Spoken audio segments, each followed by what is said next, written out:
बिस्मिल्लाहिर्रहमानिर्रहीम। अस्सलाम वालेकुम। You are welcome to my मेज़बान यूट्यूब चैनल। तो मैं आज अपने व्यूअर्स के साथ शुगर कैन यानी गन्ने के फ़ायदे शेयर करूंगी और गन्ने के बारे में मैं आपको बताऊंगी। तो ये वीडियो आपके लिए बहुत बेस्ट है, इसलिए इस वीडियो को डोंट स्किप कीजिएगा और इसे कम्प्लीटली एंड तक वॉच कीजिएगा। तो मैं आपको बहुत अच्छे और बहुत प्यारे प्यारे बहुत स्वीट गन्ने के फ़ायदे बताने जा रही हूँ। ये शुगर कैन यानी ये गन्ना मशहूर आम बांस की किस्म का पौधा होता है और ये पौधा सुर्ख रंग का होता है और सफ़ेद रंग का भी होता है। इसका जायका नहायत मीठा होता है और इसका मसाज गर्म तार है और मकदार खुराक ये बहुत जल्द ख़त्म हो जाता है। ये और 2 तक इस्तेमाल कर सकते हैं, 1 से 2 तक ये जो गन्ना है ये आप ईट कर सकते हैं।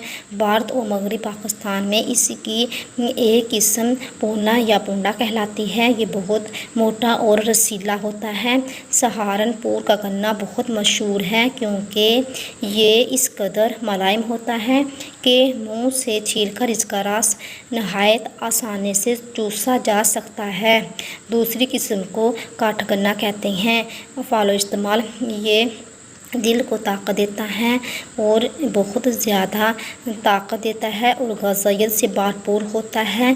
थोड़ा ये ईट करने से, थोड़ा ये चूसने से बहुत ज़्यादा ताकत मिलती है। और ये मदर यानी ये जो गन्ना है ये यूरिन प्रॉब्लम के लिए भी बहुत यूज़फुल है। यूरिन प्रॉब्लम के लिए भी ये मुफीद है और इसका छिलका छीलकर छोटी छोटी गंडेरियाँ बनाकर चूसना दांतों को मजबूत करता है, यानी दांतों की मजबूती के लिए भी ये गन्ने को इस्तेमाल किया जाता है और ज़हन के गंदे मादे को ये ज़ायल करता है और अच्छा और साफ़ सुथरा लतीफ़ खून पैदा करता है, सुद्दा खोलता है। ये गन्ना जो है ये सीना, फेफड़ा और खांसी को मुफीद है, यानी खांसी के लिए, फेफड़ों की प्रॉब्लम के लिए और सीने की प्रॉब्लम के लिए गन्ना बहुत बेस्ट है। इसका मसलसल इस्तेमाल, इसको मसलसल यूज़ करना बदन को फरबा करता है, जिस्म को हेल्दी करता है, खाना हज़म करता है।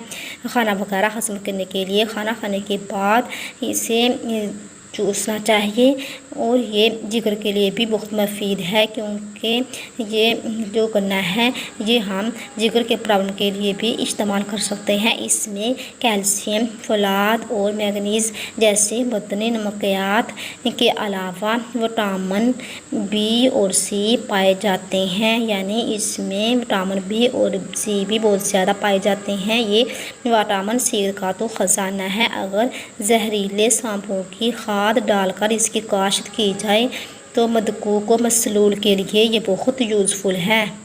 गन्ने के रस से खीर पकाई जाती है जो बहुत लजीज होती है, खाने में बहुत टेस्टी होती है, जिसे रसावल कहते हैं। ये 10 किलो गन्नों के रस में आधा किलो चावल मिट्टी की हंडिया में पकाए जाते हैं। आखिर में 1 से 2 किलो ताज़ा दूध मिला दिया जाता है और इसे ठंडी होने पर खाते हैं। और काठे गन्ने की रसावल लजीज होती है, यानी इस गन्ने की खीर ज़्यादा मीठी होती है।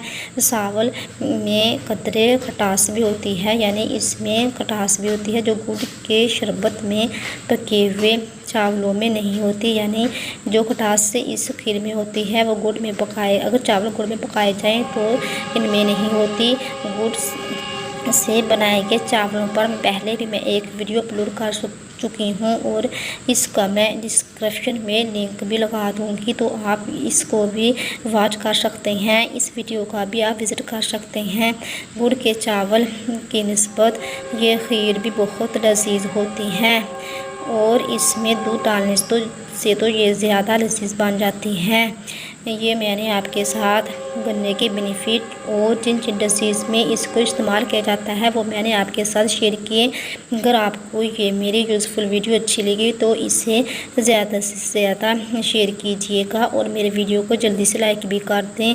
तो मिलेंगे नेक्स्ट वीडियो में। खुद भी खुश रहें और दूसरों को भी खुश रखें, अपना भी ख्याल रखें, दूसरों का भी ख्याल रखें।